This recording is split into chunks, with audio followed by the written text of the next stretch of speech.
Assalamualaikum warahmatullahi wabarakatuh, para sahabat santri dimanapun Anda berada. Selamat malam, kita berjumpa lagi para sahabat.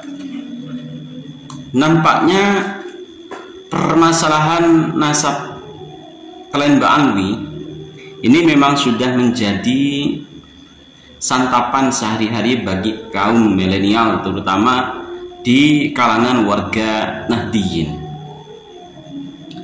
Kalau kemarin kami mengulas tentang sosok gadis pendatang baru yang bernama Alvina, kali ini juga ada seorang gadis yang kebetulan membahas tentang terputusnya nasab Mbak Alwi. Biar tidak terlalu panjang, kita simak dulu apa yang beliau sampaikan. Assalamualaikum warahmatullahi wabarakatuh. Kalau mempersoalkan ulama-ulama klasik yang kelihatannya seolah husnuzon dan tidak mempermasalahkan nasab habaib, memang sudah seharusnya mereka husnuzon untuk nasab yang waktu itu belum tersingkap faktanya, belum ketemu kitab sezamannya, karena haram hukumnya mentakzib nasab. Tapi sekarang kan sudah jelas terbongkar. Sesuatu yang sudah jelas haram hukumnya dihusnuzoni. Kitab sezaman abad keempat sudah ditemukan dan tidak ada nama Ubaid di situ. Jadi 14 nama fiktif yang dibikin Ali bin Abu Bakar Asyakron di abad 9 itu tidak terverifikasi dan terkonfirmasi di kitab-kitab di setiap abad dari mulai abad 3 sampai 8. Jadi kitab yang ada di setiap zaman menulis nama-nama zuriyah Rasulullah SAW dan ulama-ulama besar, tapi dalam rentang 550 tahun tersebut tidak pernah muncul 14 nama yang digambar-gamburkan Bani Alwi sebagai leluhur mereka tersebut dalam kitab Furqahnya Ali Syakron. Tidak ada Faqih Muqaddam, Sohib Mirbat, Amul Faqih, Ali Qoli Qasam, dan seterusnya yang mereka klaim sebagai mujtahid mutlak dan terkenal sedunia. Dalam kitab-kitab klasik manapun, baik internal klien Mbak Alwi maupun eksternal. Artinya, pengakuan dari data sekunder kitab Burqah abad 9 tersebut zong, mardud, maudu karena kontradiksi dengan data primer kitab-kitab klasik dari abad 3 sampai 8. Fahimtum? Imam Qurtubi tidak musnah keistiqohannya lantaran berpendapat bumi itu datar, padahal setelah astronot Emirates, Malaysia, Dubai, Pakistan, dan seterusnya keluar bumi dan melihat bumi dari luar ternyata memang bulat, tidak datar. Karena Imam Qurtubi bukan ahli astronomi dan geologi, ulama boleh salah tapi haram untuk berbohong. Jika ada ulama yang berbohong atau melindungi kebohongan, maka tidak layak disebut sebagai ulama, alias gugur keistiqohannya, maka tidak layak disebut ulama. Sedangkan problem nasab ini bukan persoalan pemikiran atau mazhab. Didekatinya bukan dengan metodologi Thariqatul Jami yang bebas memilih qaul ulama dan bertoleransi dengan perbedaan pendapat, tapi ini soal fakta atau hoaks, jujur atau dusta. Sehingga dipakai sistem Thariqah Tarij yang mencari yang rozih, harus ketat memfilter dan menyaring data sampai ketemu kebenaran absolut yang tunggal dengan cara tariki bukan dengan cara fikih. Apalagi cuma berpakem pada syuhrah atau viral atau populer. Kalau legalitas keabsahan nasab Bani Alwi ini cuma berpatokan dengan surah atau kemasyuran, berarti akan digugurkan dengan muncul versi sebaliknya yang lebih masyhur, yaitu terputus dan tertolaknya nasab mereka. Jadi yang dimaksud asawadul azam atau syura wa istifadoh itu bukan kemasyuran di era sekarang doang, tapi kemutawatiran dari zaman ke zaman.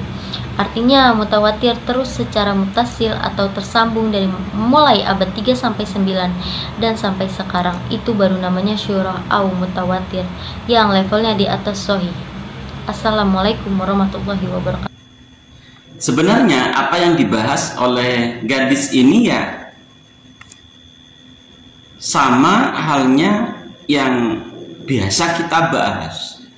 Cuma yang menjadi daya tarik ialah baru-baru ini bermunculan kaum milenial dari kaum gadis atau kaum perempuan yang juga ikut cawe-cawe membahas persoalan terputusnya nasab habaib Alwi kepada Rasulullah SAW.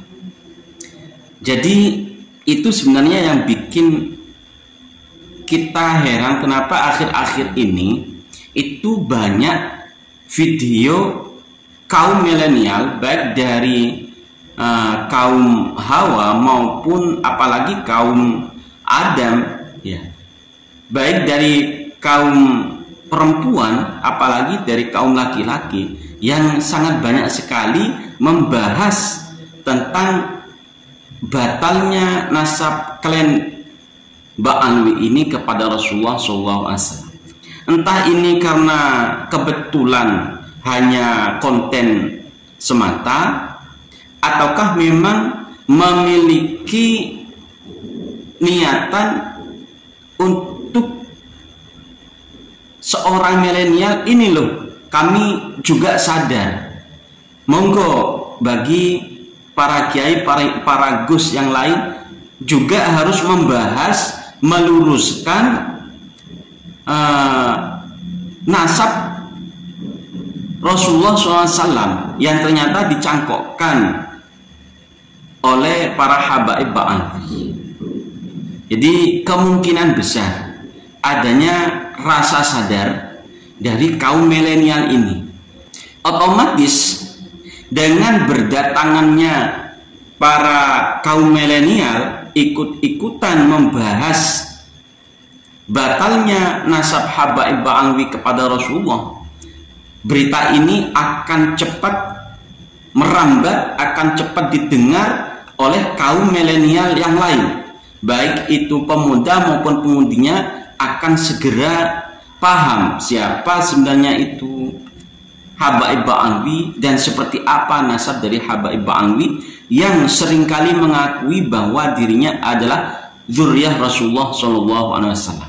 Namun sampai saat ini dari para habaib ini tidak bisa membantah kajian-kajian 12 pertanyaan dari Kiai Haji Imaduddin Utsman. Bahkan dari habaib sendiri yang mengaku dirinya adalah zuriyah Rasulullah tidak berani untuk melakukan tes DNA.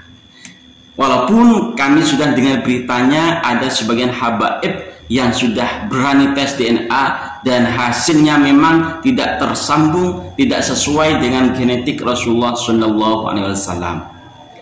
Para sahabat dimanapun Anda berada, mari kita terus menerus gaungkan kebenaran, meluruskan nasab Rasulullah.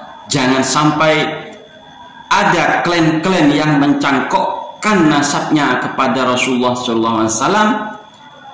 Dan kita jaga sejarah Nusantara ini dengan adanya panjenengan semua kaum milenial, baik dari yang putri maupun yang putra. Ini merupakan sebuah komitmen kita untuk menjaga negara kesatuan Republik Indonesia. Kita buktikan bahwa kita ini cinta kepada negara, kita buktikan bahwa kita ini cinta kepada Rasulullah dengan menjaga nasab Rasulullah dari pencangkokan klan-klan, terutama klan Ba'alwi. Terima kasih. Wallahu muwaffiq ila aqwamit thoriq. Wassalamualaikum warahmatullahi wabarakatuh.